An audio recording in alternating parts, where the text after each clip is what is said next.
everybody. Welcome back to CBN Unscripted. I'm your host, Jasmine Monk, and I am excited about today's guest. I will tell you this, she made me track her down. She made me track her down, but I finally got her on here. None other than Shaunita Middleton, and she's the head coach at Coppin State University. We're going to be talking about a lot of amazing things. We're going to be hopping into HBCU bowling and the growth. But before we even get into that, guys, we're going to talk about Coach Middleton because did y'all know that she was an all-star basketball player at Coppin State? Did you know she was on scholarship and she bowled too? So, right, I've had a few coaches on the show already, as you guys have seen. No one has talked about a different sport. So I think your perspective and your view is going to be so interesting. I definitely want to touch on when you were a student athlete, what that experience like was for you and how you transitioned into being the head coach at Coppin State. But I tend to talk too much. So I'm going to hand it over to you. Just thank you for being here. Thank you so, so much. I'm very grateful. But tell us a little bit about yourself. Sorry that you had to track me down. It's been quite busy. Understandable. Thank you for having me on. And I'm definitely not gonna say all-star basketball player. I definitely played my role on my team and understood what my position was and everything. But yeah, I just finished my 10th season as the head women's bowling coach here at Coppin State University. Wow. So I know. I actually thought it was a little longer. I was like, oh, 10, that's it. Wow, I love it. When you're having fun. Yeah. So yes, I was a two-sport athlete here at Coppin State University. Is my alma mater, near and dear to my heart. I came in on a basketball scholarship, and then realized we had a bowling team and joined the bowling team. Wow. I did start bowling when I was younger, but I got into that where I had to pick a sport. Basketball kind of took over. Still leisurely, but not as competitive as basketball. But then, the opportunity at Coppin allowed me to kind of really get back into that on a competitive stage. So, man, I'm excited I love that. about that. Yeah. Talk to us about that because I was a basketball player, not in college, by the way, in high school. Like just growing up, that was my number one sport. But I always bowled on the side. I knew about the smart accounts, knew about the scholarships, and I just liked bowling, right? Like my whole family bowls. And so when I didn't even know bowling was in college until I was in high school, bowling some tournaments.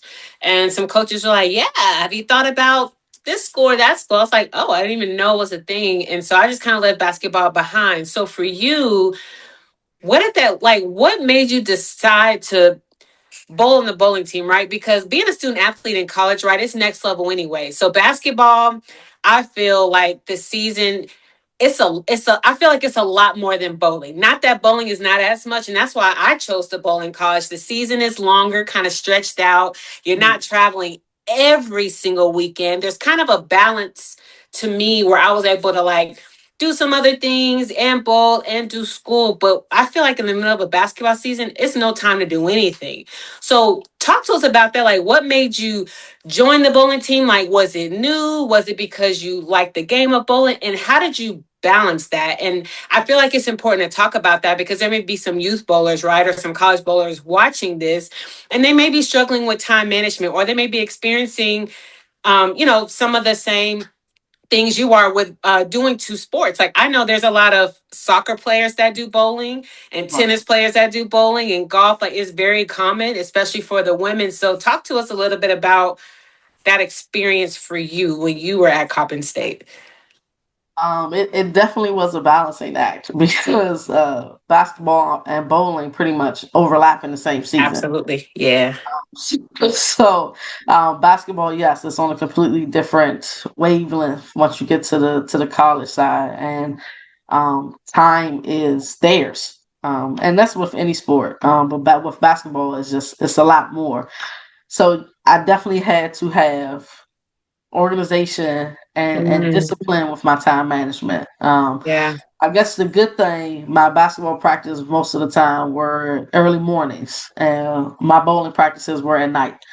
And they would be the same days. So basketball practice in the morning, conditioning, lift, whatever else may be the case, class, and Yeah. both. Um, I'm an athlete, so it I'm was. an athlete. Loud and proud, baby. I love it. So I was disciplined to my craft. Not that I didn't enjoy college because I was able to, but again, there was a balance with that. Going out or hanging out with my teammates or outside friends or just Yeah. participating in other organizations because I was president of SAC too. So it was a balancing act. It- but for me, and I talked to my team about this, like I've been where you are times Mhm. three. So I get it. I understand it, and I try to give them the blueprint, my blueprint, with alterations. But hey, here's something to get you started towards being Mhm. successful. Man, that's so good. I hope y'all are taking notes, right? That are watching this because again, it's just more common than we think or that is talked about. So, SAC, Student Athletic Advisory Committee, Athletic Advisory Council. They've kind of switched Council. committee Thank you, right? council. I've been out of school too long. I was in SAC Interchangeable. too. Interchangeable. Man, loved it. I loved it, guys. Get involved where you can. Get Yes. involved. That's how you kind of learn the other side, kind of what's going on. And if you're someone that's really looking to make a difference, like SAC is amazing. If you don't know about it, I'm pretty sure most schools have it, but that's awesome. So, how did you end up in this head bowling coach position? So you played basketball, you bowled. How did this even come up? Was this something you were looking to pursue? Did you know that you wanted to coach one day? Talk to us about your journey with that. So right before um I got this job, I was actually coaching boys high school AAU basketball. Okay. Wow. Okay. Okay. And I mean I've coached a couple of sports throughout flag football, youth flag football, basketball, and I got a call from one of my former coaches that the bowling position was available, and then I should look to put my hat in the ring. So Hmm. I was hesitant. Because again, college is it's a different breed, and it was just the being unsure, not necessarily knowing what to expect. But I talked it over with my family, and I dove in. Man. And here you are 10 years later. Here I am 2 years later. Oh my God. So let's touch on that a little bit, right? So for those of you that don't know, and I probably should have said this in the beginning, but I was just so excited to get going. Like Coach Middleton and I were kind of chatting before, and I was like, we have to save the juicy stuff for when we're actually recording. But anyways, if you didn't know, Coppin State is in the MEAC. So Morgan State, which I kind of want to talk about that, is their rival. I didn't know that, right? You guys know I harp and I talk about the SWAC all the time. That's what I know. That's what I bold. I knew some schools from the MEAC, but I don't know them like that. So it's just kind of nice to be. I'm just excited to be talking to you. I'm like, man, I was like, I want to interview all the coaches and all the players in the MEAC. But they're in the MEAC. Just so you guys know. But I want to touch on Coach Middleton, like your thoughts, kind of around HBCU bowling, like. It's a lot of conversations out there, right? I try to educate as much as I can just about the different governing bodies when it comes to college bowling, how it works, how there is men's collegiate bowling, but it's not under NCAA, right? Like all these things, a lot of people don't understand. I feel like college bowling is so unique, but HBCU collegiate bowling is very, very near and dear to me. And there's just so much to be told, so many stories to be told. And I plan to tell those stories. But what are your thoughts? Like, what makes you think about, I'm sorry, what are your thoughts on HBCU bowling and how do you feel that is unique? Um, Opportunity. Mm-hmm. It offers a lot of kids nowadays, African American kids. The shift has been them wanting to go to a HBCU. Not necessarily harping on the bigger schools as much. That it's been this HBCU wave, and it's so what's so special about an HBCU? But it's just the roots behind it. Um, Agreed. Yeah. Some things that you get at an HBCU, you might not necessarily get at a PWI, excuse me. Yeah, But agreed. for everybody, to each his own. It doesn't work for everyone. For those that do, we welcome them. But with bowling at HBCU, it definitely offers opportunity that might not have been there before. Hmm. Scholarship opportunity, just a family opportunity, because that's what brought me to Coppin as a student athlete. That family atmosphere. It was like Mm, everybody knows everybody. Everyone is looking out for everyone. And that brought yeah, me back as a coach because that was still here. I love that. That's good. Shout out to Coppin State, guys. Shout out. That's awesome. Yeah.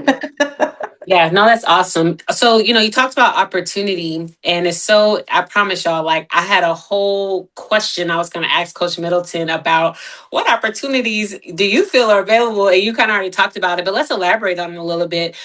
What specific opportunities? So scholarships, and you talked about specific with Coppin State, kind of that family like atmosphere, but what other opportunities do you feel are available? I think, and it depends because you have smaller HBCUs and you have those HBCUs that are bigger. But like we mentioned, I was a double sport athlete. Hmm. You can get that at some HBCUs where if you play two sports, you have the opportunity to come in and possibly play both sports, Hmm. with conversation between both coaches. But I was able to offer that with one of my bowlers this year. She also did field events for track. Oh, nice. So she was on the bowling team as well as the track and field team as well. Oh, So, wow. but again, That's it very comes cool. with having that balance and the communication. Yeah. Um, HBCUs for me again, that family atmosphere just kind of it looks at it at a different level where my recruits and my parents know just from talking to me on the phone, and then it just grows more once they visit the campus that this coach has my child. She got her, you That's know. so good. Yeah. And I think that myself, along with the back end of the school and how we move, just amplifies that. Man, no, that's so good. It takes, you're taking me back to when a coach was sitting on my couch and I'm like, is this really happening? And that's how it was. It was like, hey, I've got your kid. And that's what happened. It took me, through all my 4 years. So I do think that's so important. So again, I hope y'all are taking notes because that's so good. Um, Another question for you. What do you no? What do you feel people often misunderstand when it comes to HBCUs? This is a big one because I've had a lot of conversations, and I think if people knew more about what is possible going to a HBCU, it's not just the bowling, right? The Right. academics should be first. Like that's number one. We want to get you to graduation, right? The opportunities, right? And it's endless. And you kind of alluded to that. I know, like, for me, like, I was able to study abroad right when I graduated. They pay for the business school, pay for everything. I was able to go to conferences. It's so many things I was able to do. They pay for that. Just amazing. But what do you feel is often misunderstood? I think there's a laundry list of things, but I would say pick maybe your top two or three things, maybe. First, I think one of the misconceptions is that we're not diverse. Agreed. 1,000%. I agree. Yes, it's the HBCU. We're a historically black college or university. But Coppin is, and I can speak on Coppin. I know from other colleagues about their university, but Coppin is very diverse. We have students from over 17 countries that attend Coppin State University, athlete and non-athlete. Um, One thing our president started at our graduation some years back, they present all the flags of the countries that we have students that attend Coppin State at. So they present those Oh, country cool. flags on graduation, and they're posted up at a location on our university as well. That's So that's amazing. just like, yeah, I was excited about that. I think the next possible misconception just is, well, not misconception, but opportunity. When you talk about the academic side, Coppin's student to faculty ratio ranges roughly around 15 to 1. That's good. That small class size, that personal one on one relationship with your professor, Hmm. when it comes time for opportunity to come up, you're competing with a lesser number of students than at bigger universities. Oh yeah. Yep. So you Absolutely. talk about that networking. You talk about, your college of business paid for this internship and paid for that. I've had students, I've had bowlers who had research opportunity with professors, potential publishing opportunities, because the atmosphere allowed it. The atmosphere allowed it. That's golden. That's good. Yeah. That makes sense. That makes sense. I couldn't agree more. I mean, that is a whole topic within itself that we could go on and on about, but that's so good. Thank you for sharing that. I agree. I think, the one of the biggest thing I've seen in just in conversations as well as, some bowlers, since right, you're a women's bowling team, I'll speak on the women's, they feel like they'll have their top two or three schools. And as soon as those don't become options or if something happens, then they feel like there's no place for them. There's no opportunity for them. And that is just not the case. There is a home for you somewhere. You've got to find that home. It's somewhere. It could be on the NCAA side. It could be on the NAIA side. I've learned so much about the NAIA in like a really short amount of time. I had the myth, whatever myth is floating out there, I believed it. I never checked into it because I just didn't. I'm like, I'm over here. Like, it didn't matter to me. It Right. matters to me now. And I think the education is everything. So for the parents that are watching, there are a lot of HBCUs looking for talent. Yeah. And it's not too late to get your daughter out there bowling. Like, there's room for you, I guess is what I'm trying to say. There's room for you somewhere. Right. Because I've heard about the recruiting market. I've talked to some coaches about that too. So I know how it is. I know how it can be, but right, you get a student athlete with great grades coming out of school. They're involved maybe in some organizations. Maybe they were a student athlete in high school. Maybe they didn't bowl high school bowl, and that's okay. I still think there may be some opportunity. I'm just saying, right? So parents, that's for you, and for student athletes that are out there that are considering bowling in college, this is for you as well. So I just wanted to share that. So my next question for you, kind of segueing into that, is how do you think we can kind of get more people into collegiate bowling? Because personally, I feel like it's thriving. I feel like it's doing this.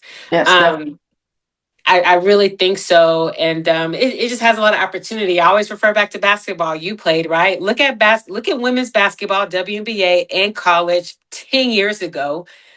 Look at where it is today. Right. I envision that for bowling because I feel like we're kind of seeing it in live time.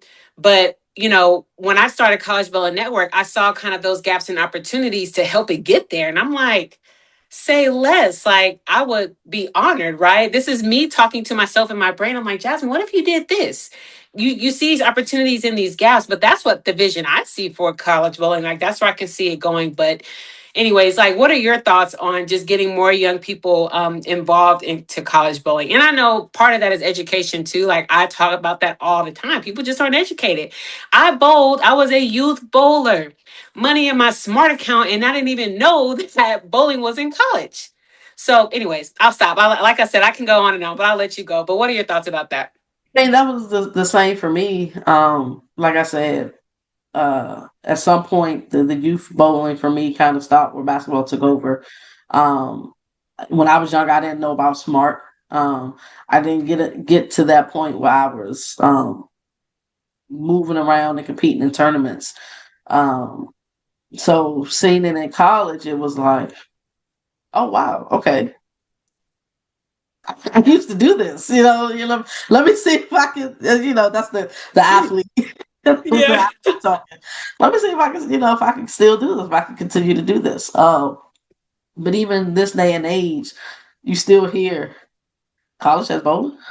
There's bowling at college, and it's like, yes, there is. I mean, but it's kind of hard to, in a sense, because basketball, football, now even now the FIFA World Cup, the FIFA World Cup, it's broadcasted on your everyday channels, Yes. and then bowling has bowl TV.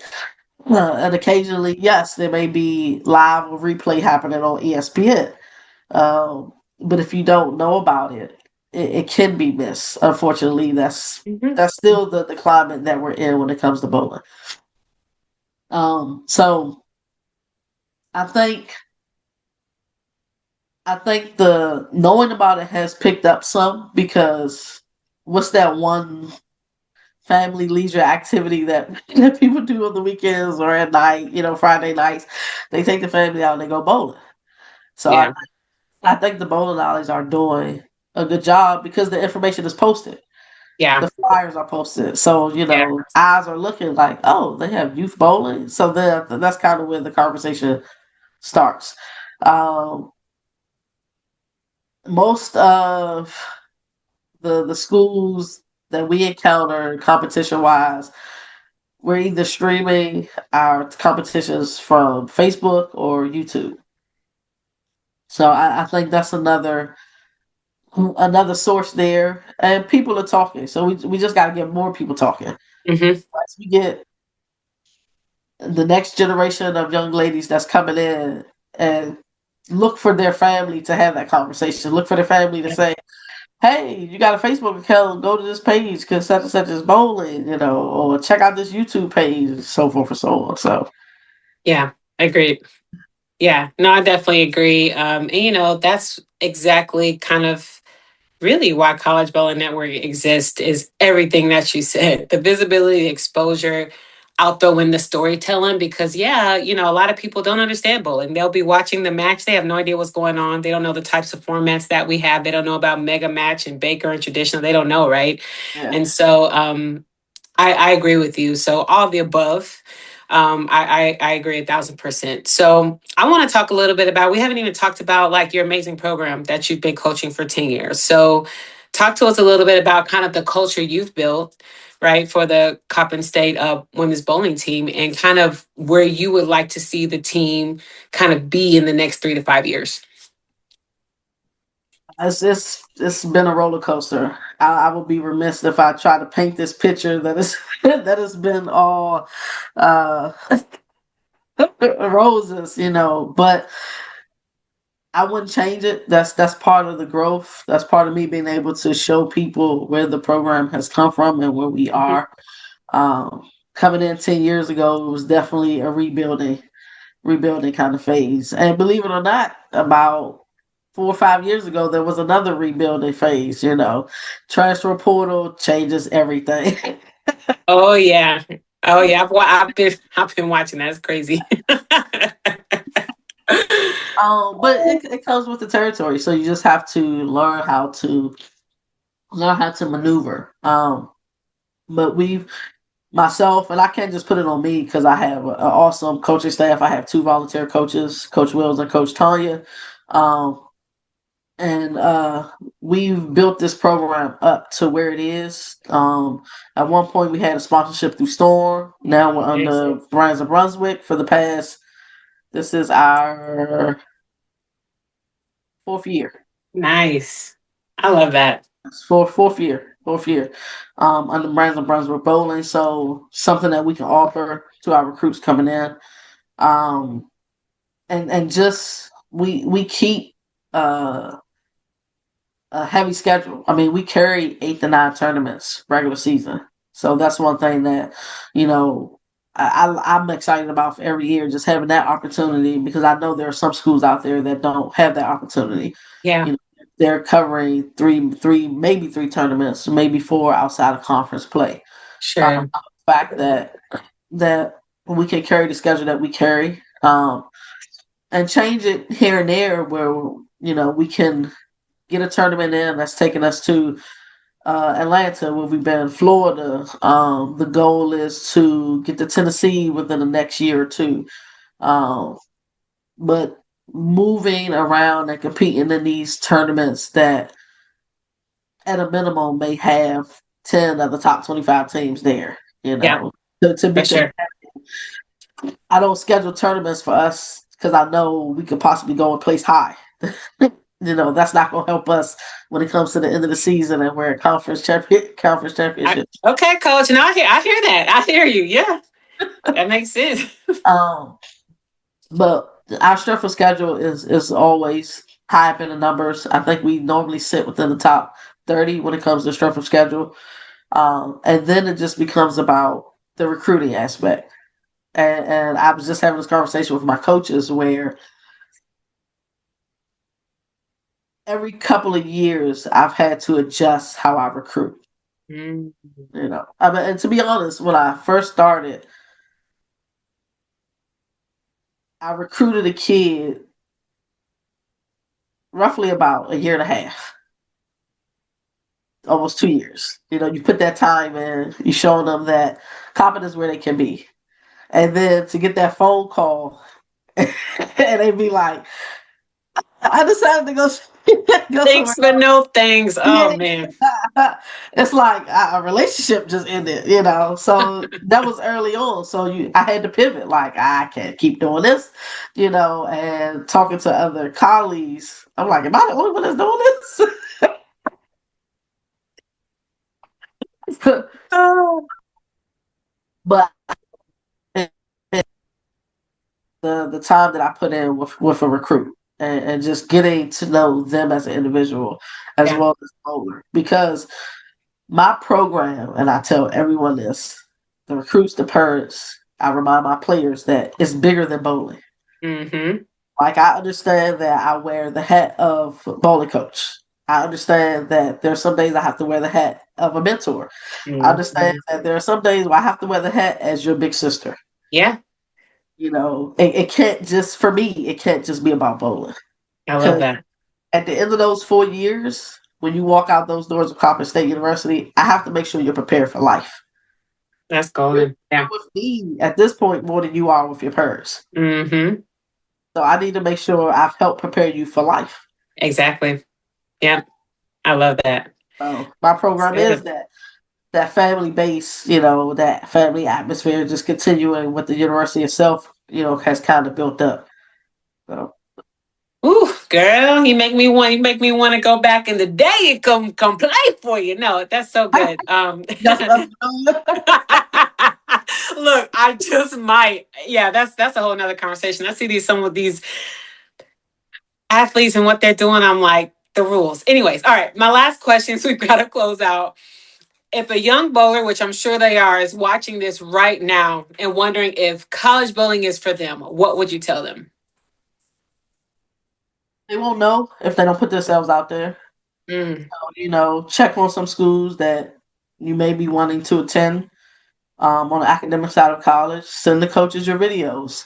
yeah. I respond to any recruit that, oh, I try to, but for the most part, I respond to every recruit that reaches out to me, even if their talent level may not be where what I'm looking for in my program right now.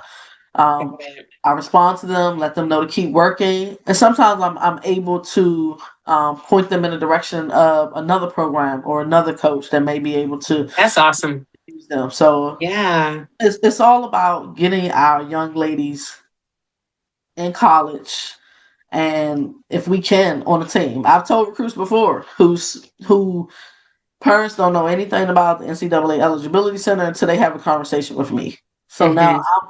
I'm doing the foundation and the groundwork of getting them set up. And there have been times where that has happened and then they went somewhere else. Hmm.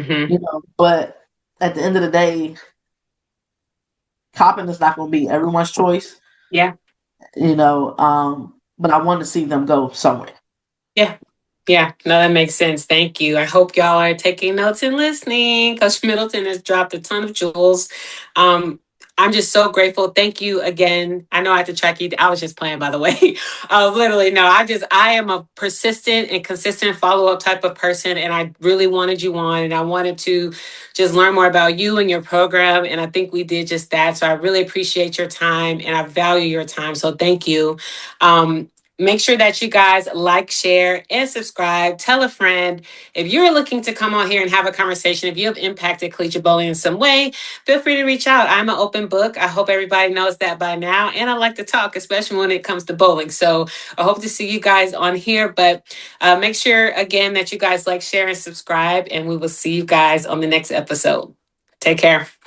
Yeah.